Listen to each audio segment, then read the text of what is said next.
Well, in Jerusalem now is the Israeli Prime Minister's spokesman, Mark Regev. Mark Regev, good evening. Good evening. The diplomatic relationship between Israel and Turkey has been very hard won.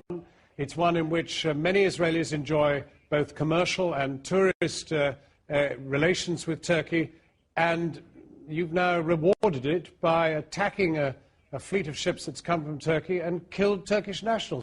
That's a great way to win friends, isn't it? Yes, this is unfortunate indeed. Obviously, over the last few months, the relationship with Turkey has been, the atmosphere has been less positive than it was historically.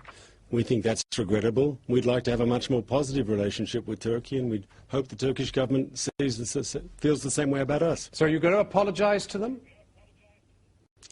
For what? Killing their nationals. Well, it has to be very clear what happened and how this incident actually developed. There were 6 interceptions yesterday, 6 interceptions, all done by the Israeli Navy.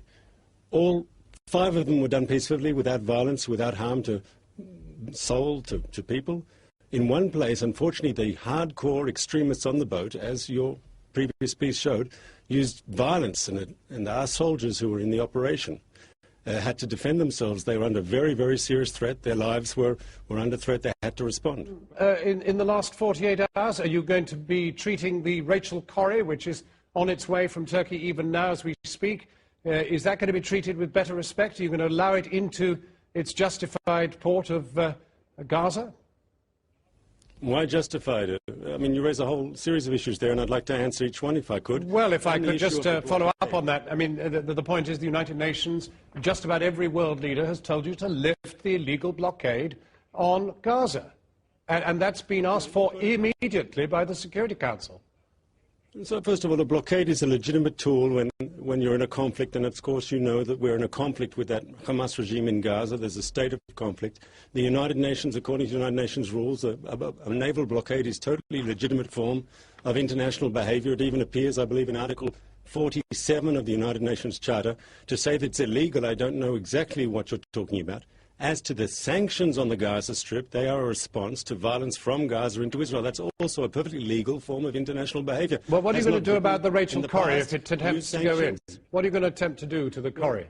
Well, the first thing I'll say, anyone who is bringing humanitarian aid to the Gaza Strip, we promise that if you bring that aid to our port of Ashdod, we will guarantee that all humanitarian aid reach the people in Gaza. And if they don't want to deal with us because they don't like us, there's a Muslim country and an Arab country, Egypt, has made a similar offer through its port of Al-Arish. Yeah, but the reason nobody wants to take you up on your offer is because you can't be trusted. Why is that? Because you have severed 80% of the aid that's been going into Gaza. It is down to 20% of the levels. This is according to the International Red Cross and the United Nations. It's down to 20% of levels before you started strangling the place. Let's be very clear here. They don't want us to take us up on the offers because they want to make a political statement to break the blockade. It's not because they don't believe the aid won't be delivered. And may I just explain to viewers why we need that blockade, if you'll allow me? It's clear that if that blockade did not exist, if we didn't have the naval blockade on the Gaza Strip, you'd have the inclusion into Gaza of very dangerous weapons and missiles from Iran, from Syria. You know that from the Gaza Strip, thousands of rockets had been fired on Israeli cities, on Israeli civilians.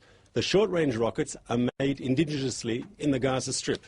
The longer ones, the more dangerous ones, those ones with the most powerful warheads, are military-range Grad rockets. They come, of course, from Syria, from Iran. Right. We have to check cargo going into the Gaza Strip. Let me ask you this then. If your allies, the Turks, and they are still technically allies, decide to accompany the next flotilla with a warship, what are you going to do?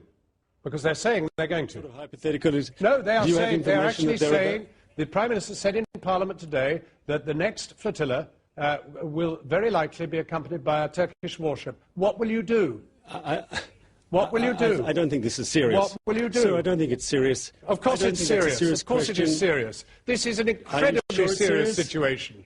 This could result in major warfare. The Turks are about to send warships. You're telling me the Turks are about to send warships to attack Israel? Well, why don't you get on the telephone and ask them? I don't why don't you get on the telephone and ask them? I don't think it's serious. Don't ask me where you got this from. Don't ask me if I'm serious. Check with the Turks. Mark Regev, thanks for joining us. Thanks for joining us. And for more in-depth coverage on that story, including a list of all the Britain's